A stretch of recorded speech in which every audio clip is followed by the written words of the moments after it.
ನಂದು ದಿನಚರಿನಲ್ಲಿ ಆಯಾ ಟೈಮ್ನಲ್ಲಿ ಅದೇ ಮಾಡ್ತಿರ್ತೀನಿ. ಆಲ್ಮೋಸ್ಟ್ ಕೆಲಸ ಬೆಳಗ್ಗೆ 3 ಗಂಟೆಗೆ ಎದ್ದಾಗ ಧ್ಯಾನ ಮಾಡಬೇಕಾ, ಧ್ಯಾನ ನಡೀತಾ ಇರುತ್ತೆ, ಜಪ ನಡೀತಾ ಇರುತ್ತೆ. 5:30ಗೆ ಯೋಗಕ್ಕೆ ಬರ್ತೀನಿ, ಯೋಗ ಅಟೆಂಡ್ ಮಾಡ್ತೀನಿ. ಆಮೇಲೆ ಅಲ್ಲಿಂದ ಮತ್ತೆ ಪುನಃ ಪ್ರಾಣಾಯಾಮ ಮಾಡಿದ್ಮೇಲೆ ಇಲ್ಲಿಂದ ಹೋಗೋದು, ಮತ್ತು ತಿಂಡಿಗೆ ಬರೋದು, ಮತ್ತು ಯಾರನ್ನಾರು ಮೀಟ್ ಮಾಡೋದು, ಮತ್ತು ಸಾಯಂಕಾಲ ಯೋಗ ಮಾಡೋದು. ಇದೆಲ್ಲ ನೋಡೋಕ್ಕೆ ಒಂದೇ ಥರ ಇದೆ, ಆದರೆ ಪ್ರತಿ ದಿವಸ ನಾನು ಅದರಲ್ಲಿ ಏನೋ ಒಂದು ಬೆಳವಣಿಗೆ ಇರುತ್ತೆ. ಅದರಿಂದ ನಾನೇನು ಮಾಡ್ತೀನಿ, ಯಾವಾಗ ಯಾವ್ಯಾವ ಟೈಮ್ನಲ್ಲಿ ಯಾರ್ಯಾರು ಇರ್ತಾರೆ ಅವ್ರನ್ನ ನನ್ನ ಟೈಮ್ ಟೇಬಲ್ಗೆ ಸೇರಿಸ್ಕೊಂಡ್ಬಿಡ್ತೀನಿ. ನಾನು ಒಬ್ಬಳೇ ಮಾಡಲ್ಲ, ಆವಾಗ ನಾವು ಒಬ್ಬಳೇ ಧ್ಯಾನ ಮಾಡಲ್ಲ. ಯಾರು ಇರ್ತಾರೋ ಅವ್ರ ಜೊತೆಗೇನು ಮೆಡಿಟೇಷನ್, ಅವ್ರ ಜೊತೆನೇ ಜಪ, ಮತ್ತು ಯಾರು ಇರ್ತಾರೋ ಆಶ್ರಮದಲ್ಲಿ ಅವ್ರ ಜೊತೆನೇ ಯೋಗ, ಯಾರು ಇರ್ತಾರೋ ಅವ್ರ ಜೊತೆನೇ ಅವ್ರು ಏನು ತಿಂತಾರೋ ಅದನ್ನೇ ತಿಂಡಿ, ಎಲ್ಲರ ಜೊತೆನೇ ಅವ್ರು ಏನು ತಿಂತಾರೋ ಅದನ್ನೇ ಊಟ. ಅವರು ಮತ್ತೆ ಯೋಗ ಮಾಡುವಾಗ ಅವರು ನಮ್ಮ ಜೊತೆನೇ ಇರ್ತಾರೆ. ನನ್ನ ಟೈಮ್ ಟೇಬಲ್ನ ಅವ್ರ ಟೈಮ್ ಟೇಬಲ್ ಮಾಡಿಬಿಡ್ತೀನಿ. ಅವ್ರ ಟೈಮ್ ಟೇಬಲ್ ನನ್ನ ಟೈಮ್ ಟೇಬಲ್ ಆಗೋಗುತ್ತೆ. ಅದಕ್ಕೆ ನಾನು ಬೇರೆ ಟೈಮ್ ಟೇಬಲ್ ಅಂತಿಲ್ಲ. ಮಧ್ಯದಲ್ಲಿ ಯಾರನ್ನಾರು ಮೀಟ್ ಮಾಡೋದು, ಮಾತಾಡೋದು, ಆವಾಗಲೂ ಕೂಡ ನಾನು ಏನೇ ಮಾತಾಡಿದ್ರು ಕೂಡ ಸತ್ಸಂಗವೇ ಆಗಿದ್ದರಿಂದ ಎಲ್ಲರೂ ಬರ್ಬೋದು, ಎಲ್ಲರೂ ಕೂತ್ಕೋಬೋದು, ಎಲ್ಲರೂ ಕೇಳ್ಬೋದು. ಅದು ಕೂಡ ಏನೋ ಒಂದು ವಿಷಯಗಳಿರುತ್ತೆ ಅವ್ರಿಗೆ ಅರ್ಥ ಮಾಡ್ಕೊಳ್ಳೋಕ್ಕೆ, ತಿಳ್ಕೊಳ್ಳೋಕ್ಕೆ.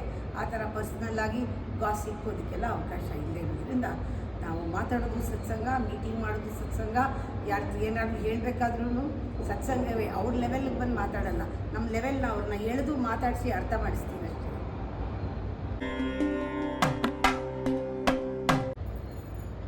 ಇವಾಗ ಪಂಚಾಂಗದಲ್ಲಿ ಬಹಳಷ್ಟು ಹಬ್ಬಗಳು ಬರುತ್ತೆ. ಅದರಲ್ಲಿ ಎಲ್ಲಾನು ಗುಡ್ಡದಲ್ಲಿ ಆಚರಣೆ ಮಾಡ್ತೀರಾ ಅಥವಾ ಇಲ್ಲೇನಾದರೂ ಪರ್ಟಿಕ್ಯುಲರ್ ಆಗಿ ಆಯ್ಕೆ ಮಾಡ್ಕೊತೀರಾ? ಸ್ಪೆಸಿಫಿಕೇಶನ್ಸ್ ಇದೆಯಾ ಅಂತ ಇದ್ರೆ ಅದ್ರ ವಿಶೇಷತೆ ಏನು? ಪಂಚಾಂಗ ನೋಡಿಕೊಂಡು ಜೀವನ ಮಾಡಿಲ್ಲ, ಕ್ಯಾಲೆಂಡರ್ ನೋಡ್ಕೊಂಡು ಜೀವನ ಮಾಡಿಲ್ಲ, ವಾಚ್ ನೋಡ್ಕೊಂಡು ಜೀವನ ಮಾಡಿಲ್ಲ. ಜೀವನ ನಾನು ಕನ್ಸಿಡರ್ ಮಾಡಿದ್ದೆ ಹುಟ್ಟು ಸಾವಿನ ಮಧ್ಯದ್ದಲ್ಲ ಅಂತ. ಜೀವನ ಬಹಳ ಆಳ, ಜೀವನ ಬಹಳ ಎತ್ತರ. ಅದರಿಂದ ಇಲ್ಲಿ ವಿಶೇಷವಾಗಿ ಆನಂದವಾಗಿ ಖುಷಿಯಾಗಿ ಇರೋ ದಿವಸನೆಲ್ಲ ಆಚರಣೆ ಮಾಡ್ತೀವಿ. It's almost celebration. ದೇವಸ್ಥಾನ ತೊಳೆಯೋದು ಕೂಡ ಒಂದು ಹಬ್ಬ. ಎಲ್ಲರೂ ಕೂತ್ಕೊಂಡು ಊಟ ಮಾಡಿದ್ರೆ ಒಂದು ಹಬ್ಬ. ಎಲ್ಲರೂ ಒಟ್ಟಿಗೆ ಸೇರಿ ಯೋಗ ಮಾಡೋದೇ ಒಂದು ಹಬ್ಬ. ಒಂದು ಹಬ್ಬ ಮಾಡಿದ್ರೆ ಏನೋ ಒಂದು ಖುಷಿ ಬರುತ್ತಲ್ಲ, ಆ ಖುಷಿ ವಿ ಡಿರೈವ್ ಇನ್ ಸ್ಮಾಲ್ ಪ್ಲೇಷರ್ಸ್. ಗಿಡ ಹಾಕೋದ್ರಲ್ಲಿ ಒಂದು ಖುಷಿ. ಅದರಿಂದ ಪೂಜೆ ನನಗೆ ಮಾಡಬೇಕು ಅಂತ ಅನ್ನಿಸ್ದಾಗ ಸೀದಾ ಗರ್ಭಗುಡಿಗೆ ಹೋಗಿ ಪೂಜೆ ಮಾಡಿದಾಗ ಅದೇ ನನಗೆ ಅವತ್ತೇ ಹಬ್ಬ. ಹೊಸ ಬಟ್ಟೆ ಹಾಕೋಬೇಕು ಅನಿಸ್ದಾಗ ಅದೇ ಹಬ್ಬ ಅಲ್ವಾ, ಆ ರೀತಿ. ಆದರೆ ಇಲ್ಲಿ ವಿಶೇಷವಾಗಿ ನಾವು ಮಾಡೋದು ಪೂಜೆಗಳು ಅಂತ ಹೇಳಿದ್ರೆ ಇದು ಆ್ಯನಿವರ್ಸರಿ ಅಂತ ಹೇಳ್ತೀವಿ. ಯಾವತ್ತು ನಾವು ಶುರು ಮಾಡಿದ್ವಿ 30 ವರ್ಷ ಆಯಿತು ಆ್ಯನಿವರ್ಸರಿ, ಅದನ್ನು ಊರ ಹಬ್ಬ ಅಂತ ಕರಿತೀವಿ. ಅವತ್ತು ದೇವಿಗೆ ಮೆರವಣಿಗೆ ಎಲ್ಲ ಇರುತ್ತೆ, ಚೆನ್ನಾಗಿರುತ್ತೆ ಹಬ್ಬ. ಆಮೇಲೆ ಗ್ರಹಗಳೆಲ್ಲ ಸ್ಥಾಪನೆ ಮಾಡಿದ ಮೇಲೆ ಶನಿಗೆ ಒಂದು ಉತ್ತಮವಾದ ಒಂದು ಕಲ್ಲು ಮೇಲೆ ಜಾಗ ಸಿಕ್ಕಿ ಒಂದು ದೇವಸ್ಥಾನ ಆಯಿತು. ಅದರಿಂದ ಶನೇಶ್ವರನಿಗೆ ಆ ದೇವಸ್ಥಾನ ಜಾಗ ಸಿಕ್ಕಿದ ಮೇಲೆ ಗ್ರಹಗಳಿಗೆ ಪೂಜೆ ನಡೀತಾ ಇರುತ್ತೆ. ಶನೇಶ್ವರನಿಗೆ ವಿಶೇಷವಾದ ಪೂಜೆ ನಡೆಯುತ್ತೆ. ಇದು ಒಂದು ಹಬ್ಬ. ಆಮೇಲೆ ಇಲ್ಲೇನೇ ಉದ್ಭವ ಆಗಿರುವಂತಹ ಸುಬ್ರಹ್ಮಣ್ಯನ ಒಂದು ಹುತ್ತ, ಆ ದೇವರಿಗೆ ಷಷ್ಠಿ ದಿನ ಹಬ್ಬ. ಚೌತಿ ದಿನ ಗಣಪತಿ ಹಬ್ಬ. ಇದು ಪಂಚಾಂಗ ನೋಡೋದೇ ಬೇಡ, ಅದರಿಂದನೇ ನಮಗೆ ಗೊತ್ತಾಗುತ್ತೆ ಇವತ್ತು ಈ ದಿವಸ ಅಂತ. ಪೂಜಾರಿ ಒಬ್ಬರು ಗೊತ್ತಿದ್ರೆ ಸಾಕು, ಅದರಲ್ಲಿಂದಾನೇ ನಮಗೊಂದು ತಿಂಗಳಾಗಿದೆ ಅಂತ ಗೊತ್ತಾಗುತ್ತೆ. ಆ ರೀತಿ ಅದು ಒಂದು ಹಬ್ಬ. ಆಮೇಲೆ ಅಮ್ಮನಿಗೆ ಯಾವಾಗ ಎನ್ಲೈಟನ್ಮೆಂಟ್ ಆಯಿತು, ಓ ಇದು ಜೀವನ ಅಂತ ಗೊತ್ತಾಯಿತು, ಅವತ್ತಿನ ದಿನ ನಮಗೆಲ್ಲರಿಗೂ ಹಬ್ಬ. ಹೀಗೆ ಎಲ್ಲರ ಬರ್ತ್ಡೇನೂ ಇಲ್ಲಿ ಹಬ್ಬ, ಎಲ್ಲರ ಆ್ಯನಿವರ್ಸರಿನೂ ಹಬ್ಬ. ಅವ್ರು ಏನಾದ್ರೂ ಇಲ್ಲಿ ಒಂದು ಸೆಲೆಬ್ರೇಷನ್ ಮಾಡಬೇಕಂದ್ರೆ ಅವರಾಗವ್ರೇನೇ ಒಂದು ಕಲ್ಯಾಣೋತ್ಸವ ಮಾಡಿಸ್ತಾರೆ, ಅವತ್ತು ಅಲ್ಲಿ ಎಲ್ಲರಿಗೂ ಹಬ್ಬ. ಒಂದು ಮುಂಜಿ ಮಾಡ್ತಾರೆ, ಬಂದು ಎಲ್ಲರೂ ಇರ್ತೀವಿ, ಅದು ಹಬ್ಬ. ಒಂದು ಮದುವೆ ಮಾಡ್ತೀವಿ, ಎಲ್ಲ ಯಾರು ಮನೆಯವ್ರದ್ದು ಮದುವೆ ಮಾಡಿದ್ರೆ ಎಲ್ಲರೂ ಅಲ್ಲಿ ಇರ್ತೀವಿ, ನಮ್ಮ ಹಬ್ಬ. ಹೀಗೆ ಒಟ್ಟಲ್ಲಿ ಇಂಥ ದಿವಸ ಹಬ್ಬ ಮಾಡಬೇಕು ಅನ್ನೋಕ್ಕಿಂತ ನಮ್ಮ ಆನಂದವನ್ನು ಪ್ರಕಟಪಡಿಸೋಕ್ಕೆ ಯಾವುದೇ ಅವಕಾಶ ಸಿಕ್ಕರೂ ಕೂಡ we convert in to a festival. Then we always a festival. ಒಂದು ಶಿವರಾತ್ರಿ, ಒಂದೊಂದು ಶಿವರಾತ್ರಿ ಒಂದೊಂದು ಕ್ರಿಯೇಟಿವಿಟಿ ಇರುತ್ತೆ, ಒಂದೊಂದು ವ್ಯತ್ಯಾಸ ಇರುತ್ತೆ. ಒಂದೊಂದು ಗುರು ಪೂರ್ಣಿಮೆ ಒಂದೊಂದು ವ್ಯತ್ಯಾಸ ಇರುತ್ತೆ. ದೀಕ್ಷಾ ದಿವಸ ಅವತ್ತು ಮತ್ತು ಗುರುಗಳನ್ನೆಲ್ಲ ಕರೆಯೋ ಹಬ್ಬ. ಹೀಗೆ ನಾವು ಕೆಲವೆಲ್ಲ ಅದನ್ನು ಸ್ಪೆಷಲ್ ಮಾಡಿದ್ದೀವಿ. ಇನ್ನು ಮಿಕ್ಕಿದ ದಿವಸನೂ ಕೂಡ ಇವಾಗ 48 ಡೇಸ್ ನಾನು ಮೌನ ಮಾಡಿದ್ರೆ ಎಲ್ಲರಿಗೂ 48 ದಿನ ಮೌನ ಮಾಡ್ತಿದ್ದೀನಿ ಅನಿಸುತ್ತೆ. ನಾನು ಅದನ್ನೇ ಕಂಟಿನ್ಯೂ ಮಾಡ್ತಾ ಇರ್ತೀನಿ, ಅದೇ ಸ್ಥಿತಿನಲ್ಲೇ ಇರ್ತೀನಿ, ಮಾತಾಡಿದ್ರೂ ಮೌನದಲ್ಲೇ ಇರ್ತೀನಿ. ಹೀಗೆ ತುಂಬ ವಿಷಯಗಳನ್ನು ಕೆಲವು ಹೇಳೋಕ್ಕೆ ಆಗೋದಿಲ್ಲ. ಅದಕ್ಕೆ ಹೇಳೋದು ಲೈಫ್ ಈಸ್ ಎ ಸೆಲಿಬ್ರೇಷನ್ ಅಂತ. ಆ ಉತ್ಸಾಹ, ಆನಂದ, ಖುಷಿ ಹಂಚ್ಕೊಳ್ಳೋದು ಯಾವಾಗಿರುತ್ತೆ, ನಾವೇನು ಮಾಡಿದ್ರು ಆವಾಗ.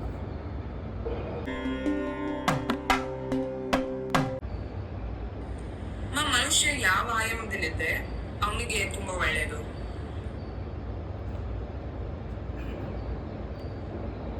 ಮನುಷ್ಯ ಯಾವ ಆಯಾಮದಲ್ಲಿದ್ದರೆ ಒಳ್ಳೆಯದು ಅನ್ನೋಕ್ಕಿಂತ ಮನುಷ್ಯನ ಆಯಾಮಗಳು ಏನೇನು ಅಂತ ಮನುಷ್ಯನಿಗೆ ಗೊತ್ತಿಲ್ಲ. ಅದರ ಜ್ಞಾನ ಬಹಳ ಮುಖ್ಯ. ಯಾವ್ಯಾವ ಡೈಮೆನ್ಷನ್ ಇದೆ, ನಾನು 1 ಡೈಮೆನ್ಷನ್ ಅಲ್ಲ, 3 ಡೈಮೆನ್ಷನ್ ಒಟ್ಟಿಗೆ ಕೆಲಸ ಮಾಡೋ ಹಾಗಿದ್ಬಿಟ್ರೆ ಆ ಮನುಷ್ಯ ದೇವರು, total person, whole person, is a holy person. ಯಾವಾಗ 3 ಡೈಮೆನ್ಷನಲ್ಲಿ ಏನು ಒಟ್ಟಿಗೆ ಎಲ್ಲ ಡೈಮೆನ್ಷನ್ನು ಒಟ್ಟಿಗೆ ಕೆಲಸ ಮಾಡೋದು, 5 ಇಂದ್ರಿಯಗಳು ಹೊಂದಿಕೊಂಡು ಕೆಲಸ ಮಾಡೋದು, ಮನೋಬುದ್ಧಿ ಅಹಂಕಾರ ಚಿತ್ತ ಅಂತಃಕರಣ ರಿದಮಿಕ್ಕಾಗಿ ಅದಕ್ಕೆ ಅನುಗುಣವಾಗಿ ಕೆಲಸ ಮಾಡೋದು, ಪಂಚಪ್ರಾಣಗಳ ರಿದಮ್, ಪಂಚಕೋಶಗಳಲ್ಲಿ ರಿದಮ್, ಎಲ್ಲ ಮ್ಯೂಸಿಕ್ ಇನ್ಸ್ಟ್ರೂಮೆಂಟ್ ಥರ ಒಂದಕ್ಕೊಂದು ಆರ್ಕೆಸ್ಟ್ರಾ ಥರ ಕೆಲಸ ಮಾಡಿದಾಗ ಬೆಸ್ಟ್ ಆಯಾಮ, ಟೋಟಲ್ ಆಯಾಮ. ಇದನ್ನು ಹೇಳ್ತಾರೆ it's a total dimension, full dimension, 3 dimensionally ಏನು ಬೇಕಾದ್ರೂ ಹೇಳ್ಬೋದು. ಆದರೆ ನಮಗೆ ಗೊತ್ತಿರಬೇಕು, ಮನುಷ್ಯ ಬೆಳೆಯೋದು ಅಂದರೆ ವಯಸ್ಸಲ್ಲ, ಮನುಷ್ಯ ಬೆಳೆಯೋದು ಅಂದರೆ ಸ್ಥೂಲದಿಂದ ಸೂಕ್ಷ್ಮಕ್ಕೆ, ಕೆಳಗಿಂದ ಮೇಲಕ್ಕೆ, ಹೊರಗಿಂದ ಒಳಕ್ಕೆ, ಕಣ್ಣಿಗೆ ಕಾಣ್ತಾ ಇರೋದ್ರಿಂದ ಕಣ್ಣಿಗೆ ಕಾಣದೇ ಇರೋದಕ್ಕೆ, ಎಲ್ಲರ ಜೊತೆಯಿಂದ ತಾನು ಏಕಾಂತಕ್ಕೆ. ಈ ಜರ್ನಿ ಏನಿದೆ ಇದಕ್ಕೆ ನಾವು ಇಲ್ಲಿಗೆ ಬಂದಿರೋದು. ಮನುಷ್ಯನ ಜನ್ಮ ತಗೊಂಡಿರೋದೇ ನಾವು ಈ ಒಂದು ಪ್ರಯಾಣ, ಇದೊಂದು ಪಿಲಿಗ್ರಿಮೇಜ್, ಇದೊಂದು ಯಾತ್ರೆಗೆ ಬಂದಿದ್ದೀವಿ ನಾವು. You have to move. ಯಾವಾಗ ಮೂವ್ ಆಗೋದು? Only when you know this body is a vehicle for this journey. ನಮ್ಮ ಮನಸ್ಸು ನಮ್ಮ ದೇಹ ಎರಡೂ ಕೂಡ 2 ಚಕ್ರ ಇದ್ದಾಗೆ. 2 ಚಕ್ರ ಗಾಡಿದು ಗಾಲಿ. ಮನಸ್ಸು ಬೇರೆ ಅಲ್ಲ, ದೇಹ ಬೇರೆ ಅಲ್ಲ. ಇದರ ಸೂಕ್ಷ್ಮ ಇದು, ಇದರ ಸ್ಥೂಲ ಇದು. ಹೀಗೆ ಸ್ಥೂಲ ಸೂಕ್ಷ್ಮಗಳ 2 ಚಕ್ರದಲ್ಲಿ ನಾವು ಹೋಗ್ತಾ ಇದ್ದೀವಿ. ಆಯಾಮ ಯಾವುದು? ನೀವು ಮಾಡೋ ಕೆಲಸ ಒಂದು ಆಯಾಮ, ಮಾತಾಡೋ ಮಾತು ಒಂದು ಆಯಾಮ, ಅದರ ಹಿಂದೆ ಇರುವ ಭಾವನೆ ಒಂದು ಆಯಾಮ, ನಿಮ್ಮ ಆಲೋಚನೆಗಳು ಒಂದು ಆಯಾಮ, ನಿಮ್ಮ ಚಿಂತನೆಗಳು ಆಯಾಮ, ನಿಮ್ಮ ಸಂಕಲ್ಪಗಳು ಆಯಾಮ. ಈ ಆಯಾಮಗಳೆಲ್ಲ ಒಟ್ಟಿಗೆ ಇದ್ದಾಗ ಒಂದು ಆಯಾಮ ಬರುತ್ತಲ್ಲ, ಅದು ಬೆಸ್ಟ್ ಆಯಾಮ ಮನುಷ್ಯನಿಗೆ. ಅವನು ಪರಿಪೂರ್ಣನಾಗಿರ್ತಾನೆ.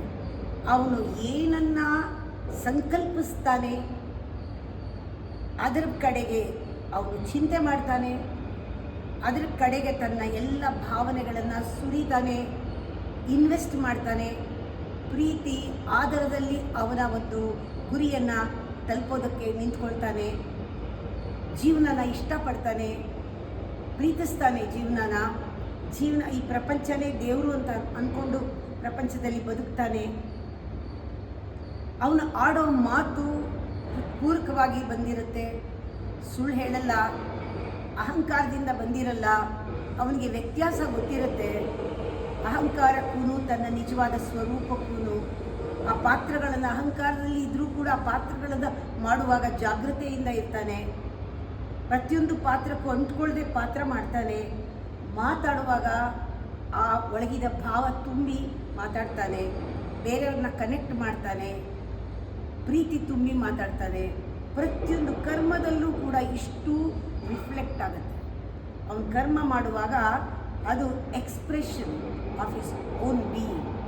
ದಟ್ ಈಸ್ ದಿ ಆಯಾಮ ಮನುಷ್ಯನ ಕಂಡ್ಕೋಬೇಕಾಗಿರೋದು.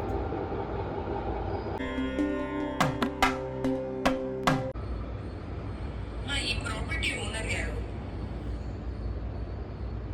ಪ್ರತಿಯೊಂದನ್ನು 2 ಥರ ಅಲ್ಲ 3 ಥರ ನೋಡ್ಬೋದು. ಒಂದು ಬರೀ ಪ್ರಾಪಂಚಿಕವಾಗಿ ನೋಡಿದಾಗ ಇದು ಎಲ್ಲ ಭೂಮಿ ಥರ, ಇದು ಒಂದು ಭೂಮಿಯ ತುಂಡು, ಇದಕ್ಕೆ ಬೆಲೆ ಇದೆ, ಹಣ, ಆಸ್ತಿ. ಯಾವತ್ತೂ ನಾನು ಇದನ್ನು ಆ ಥರ ನೋಡಿಲ್ಲ. ಯಾಕೆ ಅಂದರೆ ಅದು ಬೇಕಿಲ್ಲ ನನಗೆ. ಇನ್ನೊಂದು ಥರ ನೋಡ್ಬೋದು, ಇದು ಒಂದು ಭೂತಾಯಿಯ ಒಂದು ಮನೆ. ನಾವು ಎಷ್ಟು ವರ್ಷ ಇರ್ತೀವಿ? 1000 ವರ್ಷ ಇರಲ್ಲ. ಇಲ್ಲಿ ಭೂದೇವಿ ಕರುಣಾಕ್ಷಿ ಅಂತ ನಾವು ಪ್ರತಿಷ್ಠಾಪನೆ ಮಾಡಿರುವ ತಾಯಿ ದೇವಿಯ ಪಾದವನ್ನು ಇಟ್ಟಿದ್ದೀವಿ ನಿರಾಕಾರ ಸ್ವರೂಪದಲ್ಲಿ. ಅದರಿಂದ ಈ ಜಾಗ ಈಸ್ ನಾಟ್ ಎ ಜಾಗ, ಸ್ಪೇಸ್, ನಾಟ್ ಎ ಪ್ಲೇಸ್. ಇದರಲ್ಲಿ ಇರುವಂತಹ ಒಂದು ಆಕಾಶ ಏನಿದೆ ಅದು ನನ್ನ ಪಾಲಿಗೆ ಶಿವ. ಯಾರಿಗೆ ಸಂಬಂಧಪಟ್ಟಿದೆ ಇದು? ಶಿವ ಮತ್ತು ಶಕ್ತಿಯ ಒಂದು ಮನೆ ಇದು. ಇದು ಒಂದು ಕೇಂದ್ರ, ಶಕ್ತಿ ಕೇಂದ್ರ. ಇದರಿಂದ ಎಲ್ಲ ಕಡೆನೂ ಶಕ್ತಿ ಹರಡುವಂತಹ ಒಂದು ಕೇಂದ್ರವಾದ್ದರಿಂದ ಇದನ್ನು ಆ ಭಾಷೆಯೆಲ್ಲ ಉಪಯೋಗಿಸ್ಕೊಂಡು ಆಸ್ತಿ, ಪ್ರಾಪರ್ಟಿ ಅಂತ ಹೇಳಕ್ಕೆ ಇಷ್ಟಪಡಲ್ಲ. ಆದರೆ ಇದು ಯಾರು ಭಗವದ್ಗೀತೆಯನ್ನು, ಗೀತಾ ಸಾರವನ್ನು, ತತ್ವವನ್ನು, ವೇದಗಳ ಸಾರವಾದ ಉಪನಿಷತ್ತಿನ ಸಾರವಾದ ಗೀತಾ ತತ್ವವನ್ನು, ಕೃಷ್ಣನ ಬೋಧನೆಯನ್ನು, ಪರಮಾತ್ಮನ ಒಂದು ವಚನವನ್ನು ಯಾರು ಸ್ವೀಕರಿಸಿ ಸತ್ಯಯುಗಕ್ಕಾಗಿ ಸತ್ವದಲ್ಲಿ, ಸತ್ಯದಲ್ಲಿ ಯಾರು ಬದುಕ್ತೀನಿ, ಧ್ಯಾನದಲ್ಲಿ ಇರ್ತೀನಿ, ಸಾಧನೆ ಮಾಡ್ತೀನಿ, ಯಾರು ಸ್ಪಿರಿಚುವಲ್ ಮೈಂಡೆಡ್, ಆ ಸ್ಪಿರಿಚುವಲ್ ಲೆವೆಲಿಂದ ನೋಡೋರಿಗೆ ಇದು ಒಂದು ಸ್ಪೇಸ್ ಅಷ್ಟೇ, ಎನರ್ಜಿಟಿಕ್ ಸ್ಪೇಸ್. ಈ ಒಂದು ಆವರಣ, ಬ್ಯೂಟಿಫುಲ್ ಆವರಣ, ಇದರೊಳಗೆ ಬಂದ ತಕ್ಷಣ ಎಲ್ಲ ಅನಾವರಣವಾಗೋಗುತ್ತೆ. ಅಂಥ ಒಂದು ಜಾಗನ ಪ್ರಾಪರ್ಟಿ ಅಂತ ಹೇಳೋಕ್ಕಾಗಲ್ಲ, ನಂದು ಅಂತಲೂ ಹೇಳೋಕ್ಕಾಗಲ್ಲ. Because it is connecting the whole universe. ಇದು ಯೂನಿವರ್ಸ್ ಅಂದರೆ ಇಡೀ ವಿಶ್ವದ ಒಂದು ಭಾಗ. ಈ ಭಾಗದಲ್ಲಿ ಇಡೀ ವಿಶ್ವ ಇದೆ. ಇಲ್ಲಿ ಇರೋ ಫ್ಯಾಮಿಲಿ ವರ್ಲ್ಡ್ ಫ್ಯಾಮಿಲಿ ಅಂತ ಕರೆದಿದ್ದೀನಿ ನಾನು. ಎಲ್ಲ ಕಡೆಯಿಂದಲೂ ಜನಗಳು ಬರ್ಬೋದು, ಎಲ್ಲರೂ ಬರ್ಬೋದು, ಎಲ್ಲ ಒಂದು ಧರ್ಮದವರು ಬರ್ಬೋದು, ಎಲ್ಲ ಜಾತಿನವರು ಬರ್ಬೋದು, ಎಲ್ಲರೂ ತಮ್ಮನ್ನು ತಾವು ಕಂಡುಕೊಳ್ಳೋಕೆ ಬರ್ಬೋದು. ಅದಕ್ಕೆ ನಾನು ಫಸ್ಟು ಬೋರ್ಡ್ ಹಾಕಿದ್ದು ಆತ್ಮ ಸಂಶೋಧನಾ ಕೇಂದ್ರ. ಇಲ್ಲಿ ಆತ್ಮ ಸಂಶೋಧನೆ ಆಗಬೇಕು. ಇದು ಒಂದು ಆಶ್ರಮವೂ ಹೌದು, ದೇವಸ್ಥಾನವೂ ಹೌದು. ಈ ಕಾಂಪ್ಲೆಕ್ಸ್ನ ಅದೇ ರೀತಿ ರಚನೆ ಆಗಿದ್ದು. ಪ್ರತಿಯೊಂದು ನನ್ನ ಮೇಲಿನ ಯಾವುದೋ ಒಂದು ಶಕ್ತಿಯ ಪ್ರೇರಣೆ ಇಲ್ಲಿ ನಿಂತ್ಕೊಂಡು ಕೆಲಸ ಮಾಡಿಸ್ತಿರೋದ್ರಿಂದ, ಈ ಜಾಗದಲ್ಲಿ ಆಗಬೇಕು ಅಂತಿರೋದರಿಂದ ಇದು ಯಾರಿಗೆ ಸಂಬಂಧಪಟ್ಟಿದ್ದು? ಇದು ಎಲ್ಲರಿಗೂ ಸಂಬಂಧಪಟ್ಟಿದ್ದು, ಪರಮಾತ್ಮನಿಗೆ ಸಂಬಂಧಪಟ್ಟಿದ್ದು. ಈ ಇಡೀ ವಿಶ್ವವೇ ಅವನ ಆಸ್ತಿ ಆಗಿರಬೇಕಾದ್ರೆ ಇದು ಅವನ ಆಸ್ತಿನೇ ಅಂತ ಅಂದ್ಕೊಳ್ಳೋಣ. ನಾವು ಇರೋವರೆಗೂ ಇದನ್ನು ಕಾಪಾಡುವಂತಹ ಟ್ರಸ್ಟಿ ಆಗಿದ್ದೀವಿ. ಟ್ರಸ್ಟ್ ಒಂದೇ ನನಗೆ ಗೊತ್ತಿರೋದು, ಇನ್ನೇನು ಗೊತ್ತಿಲ್ಲ.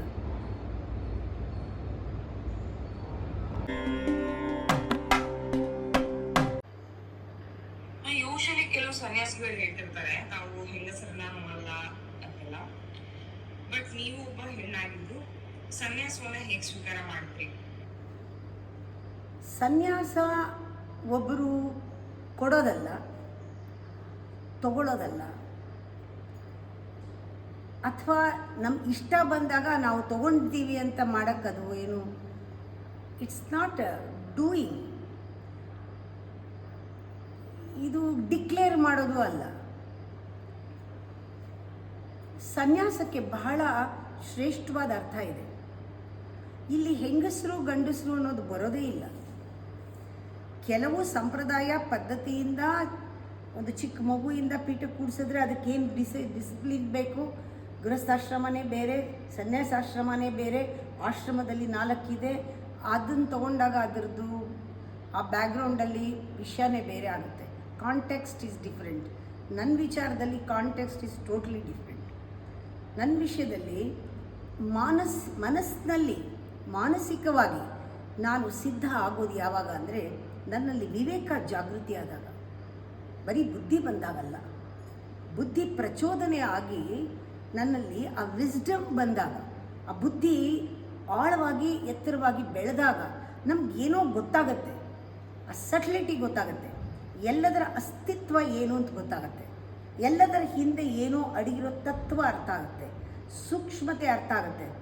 ಆವಾಗ ಪ್ರತಿಯೊಂದು ಪದವೂ ಬೇರೆ ಅರ್ಥ ತಗೊಳ್ಳುತ್ತೆ. ಈ ಕಾಂಟೆಕ್ಸ್ಟಲ್ಲಿ ನಾನು ಹೆಂಗಸು ಅಂತ ಅನಿಸ್ಲೇ ಇಲ್ಲ. ಆ ಟೈಮ್ನಲ್ಲಿ ಹೆಂಗಸು ತೊಗೋಬಾರ್ದೇನೋ, ತೊಗೊಂಡ್ರೆ ಹೀಗಿರಬೇಕೇನೋ ಹಾಗಿರಬೇಕೇನೋ. ನಾನು ಯಾವ ಪುಸ್ತಕನೂ ಓದಲಿಲ್ಲ ಅಥವಾ ಯಾರನ್ನೂ ಹೋಗಿ ಕೇಳಲಿಲ್ಲ ಅದರ ರೂಲ್ಸ್ ಏನು, ರೆಗ್ಯುಲೇಷನ್ ಏನು, ಹೇಗಿರಬೇಕು ಅಂತ. ಜೀವನದಲ್ಲೂ ಕೂಡ ಹೀಗಿರಬೇಕು ಅಂತ ಪುಸ್ತಕ ಇರುತ್ತಲ್ಲ, ಅದನ್ನು ಕೂಡ ಓದಲಿಲ್ಲ. ನಾನು ಯಾವಾಗಲೂ ನಂಬೋದೇನು, ವೆರಿ ಪ್ರಾಕ್ಟಿಕಲ್. ಜೀವನವೇ ಪುಸ್ತಕ. ಪ್ರತಿಯೊಂದು ದಿವಸನೂ ಹೊಸ ಅಧ್ಯಾಯ, ಪ್ರತಿಯೊಂದು ಸಂದರ್ಭವೂ ನನಗೆ ಕಲಿಯೋದಕ್ಕೆ ಪಾಠ. ನನ್ನ ಕರ್ಮದಿಂದಲೋ ಅಥವಾ ಸಂಚಿತ ಕರ್ಮವೋ ಆಗಾಮಿ ಕರ್ಮವೋ ಅಥವಾ ಪ್ರಾರಬ್ಧ ಕರ್ಮವೋ ಗೊತ್ತಿಲ್ಲ, ಏನು ತಟ್ಟೆಯಲ್ಲಿದೆ ಅದನ್ನು ಯಾವ ರೀತಿ ಒಪ್ಕೊಳ್ಳೋದು, ಯಾವ ರೀತಿ ಕಣ್ಗೊತ್ಕೊಂಡು ಅವನ ಪ್ರಸಾದ ಅಂದ್ಕೊಂಡು ತಿನ್ನೋದು, ಅದಕ್ಕೆ ನನ್ನ ಮನಸ್ಸು ದೇಹ ಎರಡೂ ತಯಾರಾಗಿರಬೇಕು. ನಾನು ಸಿದ್ಧವಾಗಿರಬೇಕು. ಲೈಫ್ನ ಚಾಲೆಂಜ್ ಆಗಿ ಸಿದ್ಧವಾಗಿ ತಗೋಬೇಕು. Dangerous life is dangerous. Facing ಡೇಂಜರಸ್ಲಿ ಏನಿದೆ ಅದನ್ನು, ಅಪಾಯ ಇರ್ಬೋದು, ಇನ್ಸೆಕ್ಯೂರಿಟಿ ಇರ್ಬೋದು, ಅಲ್ಲಿ ಅನ್ಸರ್ಟನಿಟಿ ಇರ್ಬೋದು, ಏನೇ ಇರ್ಬೋದು ಜೀವನ, ಅದನ್ನು ನಾನು ಫೇಸ್ ಮಾಡೋಕ್ಕೆ ರೆಡಿ ಆಗ್ತೀನಿ ಅಂದಾಗ ನನ್ನಲ್ಲಿ ಯಾವುದೋ ಒಂದು ಶಕ್ತಿ ಕೆಲಸ ಮಾಡುತ್ತೆ. ಅದು ಆ ಲಿಮಿಟೆಡ್ ನಾನು ಅನ್ನೋದನ್ನಿಂದ ಬಿಡುಗಡೆ ಮಾಡಿರುತ್ತೆ ನಮ್ಮನ್ನು. Sannyasa is totally releasing yourself from your own falsity. ಅದು ಆ ಮೈಲಿಗೆಯಿಂದ ಹೊರಗೆ ಬರೋದು ಇದೆಯಲ್ಲ, ಆ ಗೂಡಿಂದ ಆಚೆ ಬರೋದಿದೆಯಲ್ಲ, ಆ 2ನೇ ಜನ್ಮ ತೊಗೊಳ್ತೀವಲ್ಲ, ನಮಗೆ ಗೊತ್ತಾಗಿ ಜನ್ಮ ತೊಗೊಳ್ತೀವಲ್ಲ, ದಟ್ ಇನ್ಸಿಯೇಷನ್ ಇನ್ನರ್ ಗುರು ಅಂತರ್ಯಾಮಿಯಿಂದ ಆಗೋದು. ಸನ್ಯಾಸ ಅವನು ಕೊಡೋದು. ನಮ್ಮ ಒಳಗಡೆ ನಮಗನ್ಸೋದು, ಹೌದು ನಾನಿವಾಗ ಇದೆಲ್ಲ ನನಗೆ ಬೇಡ ಅಂದರೆ, ಯಾವುದು ನನ್ನನ್ನು ನಾನು ಬೇಡ ಅಂತ ಬಿಟ್ಟು ಬರೋಕ್ಕಿಂತ ಅದು ನನ್ನನ್ನು ಬಿಟ್ಟು ತಾನಾಗ್ತಾನೇ ಹೋಗುತ್ತೆ. ವಿವೇಕದಲ್ಲಿದ್ದರೆ ವಸ್ತುಗಳು ನಮಗೆ ಆಸಕ್ತಿಗೆ ಬರೋದಿಲ್ಲ, ಕೆಲವೆಲ್ಲ ತಾನೇ ಬಿಟ್ಟು ಹೋಗುತ್ತೆ. ಅದಕ್ಕೆ ಹೇಳ್ತಾರೆ ವಿವೇಕ ಬೇಕು ವೈರಾಗ್ಯಕ್ಕೆ ಅಂತ. ವೈರಾಗ್ಯ ತೊಗೊಂಡ್ಬಿಡು, ವೈರಾಗ್ಯ ಬಂದ್ಬಿಡಲ್ಲ, ವಿವೇಕದಿಂದ ವೈರಾಗ್ಯ. ಫಸ್ಟು ವಿವೇಕ. ಅದರಿಂದ ಶಂಕರಾಚಾರ್ಯರ ವಿವೇಕ ಚೂಡಾಮಣಿ ನಂಗೆ ಬಹಳ ಇಷ್ಟ ಆಯಿತು. ಬಹಳ ಪ್ರಾಕ್ಟಿಕಲ್ ಇದೆ, ಬಹಳ ಆಳವಾಗಿದೆ. ಅದನ್ನು ಅರ್ಥ ಮಾಡ್ಕೊಳ್ತಾ ಒಂದು ಲೆವೆಲ್ ಆದಮೇಲೆ ದೇಹ, ಇಂದ್ರಿಯಗಳು, ಆ ದೇಹದಲ್ಲಿ ಗಂಡು ಹೆಣ್ಣು ಅನ್ನೋ ಒಂದು ಲಿಂಗಭೇದ ಯಾವುದೂ ಇರಲ್ಲ. ಮನಸ್ಸು ದೇಹಕ್ಕೆ ಮೀರಿದ್ದು. ಆ ಮನಸ್ಸಿನಲ್ಲಿ ಆ ಭಾವನೆ ಇಲ್ಲದೆ ಇದ್ದಾಗ, ಆ ಮನಸ್ಸಿನ ಮೀರಿ ನಾವು ಒಂದು ಶಕ್ತಿ ಇರ್ತಲ್ಲ, ಅಲ್ಲಿ ಎಲ್ಲರೂ ಒಂದೇ ಆಗಿರ್ತೀವಿ. ಅದರಿಂದ ಸನ್ಯಾಸದಲ್ಲಿ ನಾನು ಹೆಣ್ಣು, ಗಂಡು ಅನ್ನೋದು ಯಾವುದೂ ಬರೋದಿಲ್ಲ.